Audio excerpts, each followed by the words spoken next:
A bank of cumulus clouds. A warm August afternoon.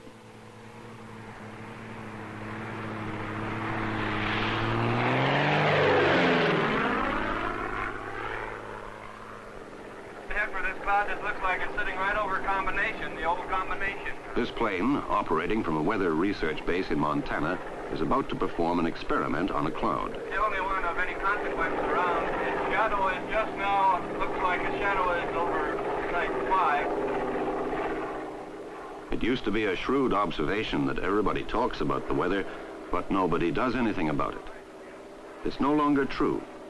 83 Charlie, Kuiper. The cloud appears to be over old town of Combination. The plane is spreading a trail of invisible chemical smoke, billions of tiny particles of silver iodide produced by the burners under the wings. Air currents will sweep the particles up into a cloud, where, if conditions are right, they will trigger the transformation of minute water droplets into crystals of ice.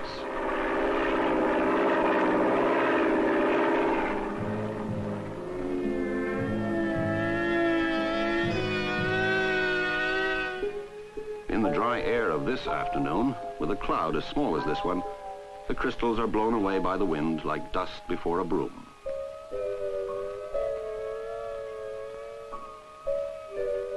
The insubstantial pageant of the sky fades into thin air.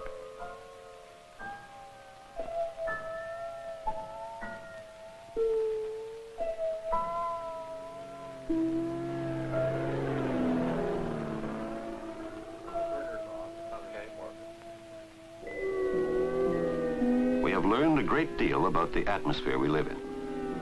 The camera, speeding up the movement in the sky above, reveals restless forces.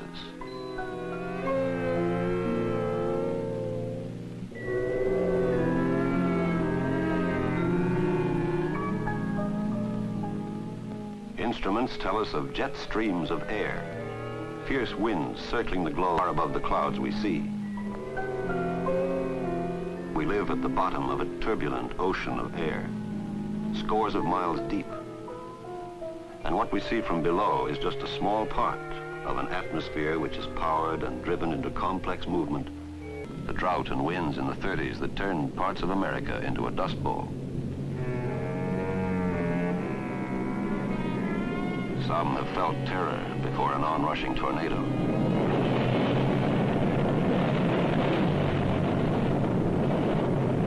Many have cringed before the onslaught of a hurricane.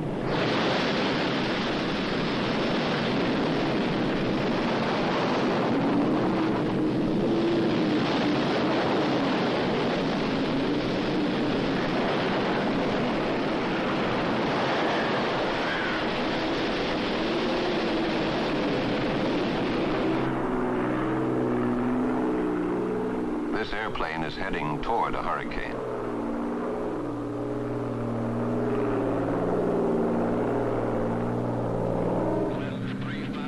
Its crew of weather technicians are members of the Hurricane Hunter Squadron of the U.S. Navy.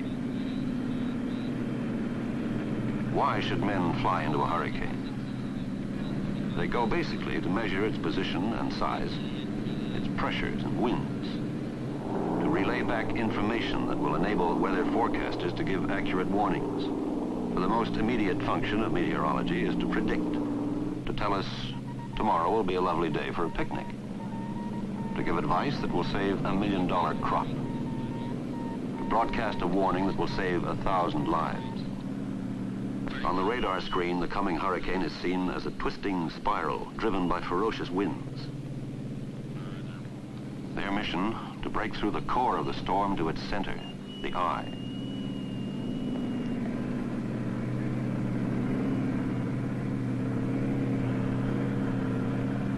Okay, Pete, it looks like it's about 18 miles in diameter. Tops go up to 47,000. We're gonna have to punch right on through. I have no holes on the radar. Roger. The planes are sometimes structurally damaged during their missions. To date, only one crew has been lost.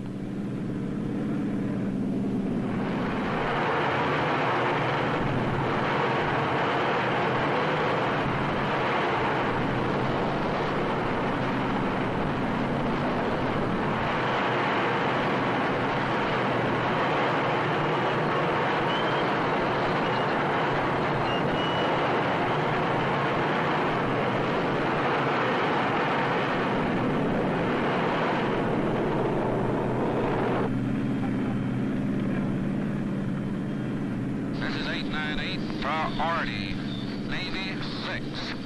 In the eye at 1545 Zulu. Position 1531 north, 5140 west. Over. The eye. A deceptively calm funnel of hot, dry air, wheeling clouds. Where will the storm go from here?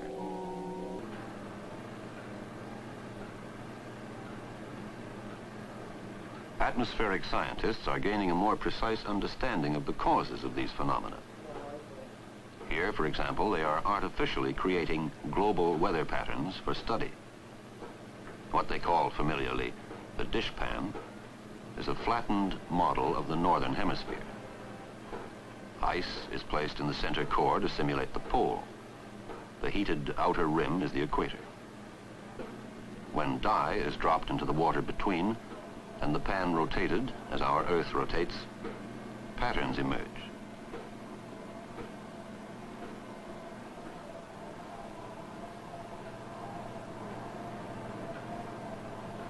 These patterns are like the vast currents in the Earth's atmosphere, which carry heat from the equator toward the poles and bring back cool air toward the equator. Without this constant heat exchange, the tropics would become unbearably hot, the polar regions unendurably cold. These currents moving between hot and cold form lobes, like the petals on a flower. And if we look at the rotating pan from above, through a camera turning at the same rate, we see a shape astonishingly like the patterns on a weather map of the northern hemisphere. It is possible to make another kind of model of global circulation. So we take the kinematics of the motion completely into account, but between two zonal walls... At the U.S. Weather Bureau in Washington and elsewhere, scientists are developing mathematical analyses of the weather. Where this is the heat flux through the mean meridional circulation. The equations are put in a form that can be handled by a computer. Digesting millions of bits of weather information from all over the hemisphere, Point Barrow, Halifax, Baghdad, Manila, the computer calculates a prediction.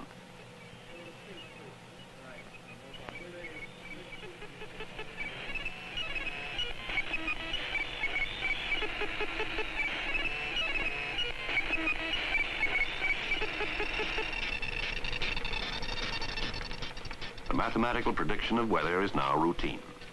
The contours printed out by the computer are translated into the familiar wavy lines and bulges we see in the daily weather map. As men have come to a deeper understanding of the forces of the atmosphere, it was inevitable that some should dream of changing it.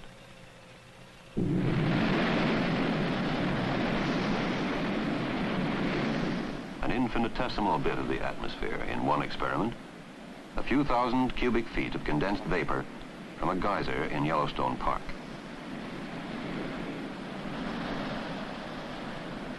Temperature 20 below zero. They have suspended in the geyser cloud a balloon supporting a string impregnated with a special explosive.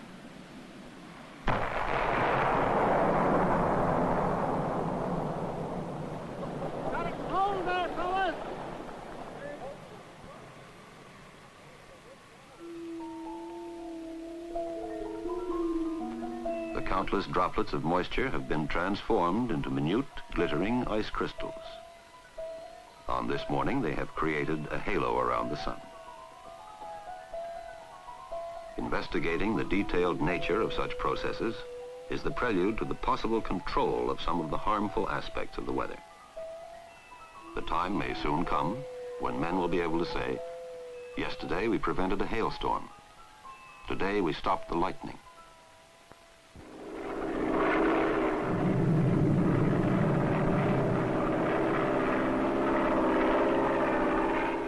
By means of cloud seeding, atmospheric scientists are trying to find out if rain can be brought on prematurely in the clouds of a threatening thunderstorm. If it can, it might also be possible to reduce the destructive lightning discharges at the height of the storm. Would you stay on the field, please? Give us a field reading. We have personnel wandering around outside. Over. The field is now approaching 100 volts per centimeter. All personnel should be warned to be under the lightning protection system from now on for the storm. Over. Roger. Personnel coming inside under protection. Over.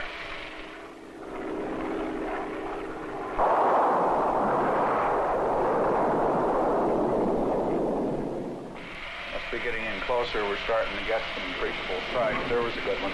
Right at 285 feet. Ground discharge observed azimuth 243 degrees. This side of Black Pine Ridge. Flare up at base. Start that one, please. Over. Skyfire aircraft 83 Charlie. This is.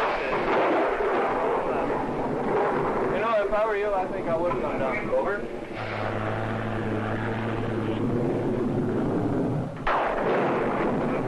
Records are kept of the frequency and types of lightning strokes, of seeded and unseeded storms.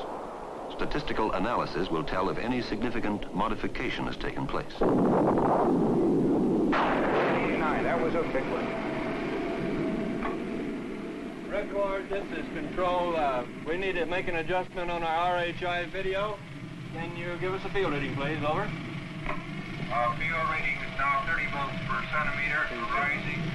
Is rising and safe for limited activity in the area. Okay, Bill. Go ahead. Roger. Limited activity. He's going out to adjust now.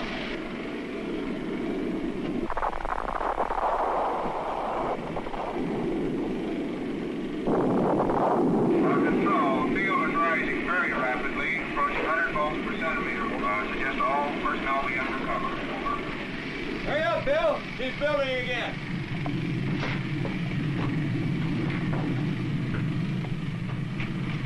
Roger, he's on his way back in. Here he is.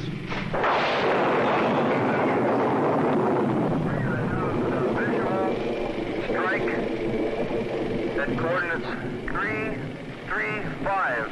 Very close to site 1. Over. Roger, we felt it. Oh, that last one was a big one. Snow and ice research in the Antarctic, air pollution work in England, arid climate research in Africa. The atmosphere is being studied all over the world, and we are gradually learning the true nature of the forces which surround us. As men continue to explore space, they may find no treasure anywhere like their own earthly environment, their atmosphere, their earthly weather, or a more beautiful, complex, and fascinating interplay of natural phenomena.